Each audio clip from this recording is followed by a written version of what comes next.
दाद्या प्रश्न बघ, सरळ व्याजाचा प्रश्न आहे, बिना सूत्राचा कसा सोडवायचा ती सांगतो बघ. जसा जसे 8% दराने एका रकमेचे 2 वर्षाचे सरळ व्याज 96 रुपये येते, तर ती रक्कम कोणती? आता रक्कम काढायची तुला बिना सूत्राने सांगतो. एक गोष्ट लक्षात ठेव, कधी पण मुद्दल असो किंवा रक्कम असो ती किती असते? कायम 100% असते. तर आता बघ 8% व्याजाचा दर आहे एका वर्षाचा. गणित किती वर्षाचं आहे मित्रा? 2 वर्षाचं.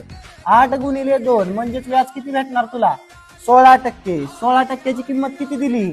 96 रुपये. आता आपल्याला काय काढायचंय? ती रक्कम काढायची. रक्कम किती असते? 100%. मग 100%ची किंमत एक्स मान. आता कर तिरकस गुणाकार.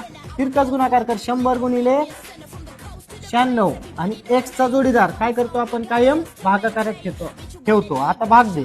16 एक 16, 16 सकी 96 आणि 100 गुणिले 6, 600 रुपये. ही काय आली? तुझी मूळ रक्कम आली, मुद्दल आली.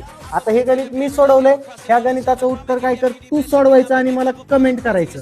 ठीक आहे. आणि व्हिडिओ आवडला असेल लाईक कर आणि फॉलो करायला विसरू नको. धन्यवाद. जय हिंद.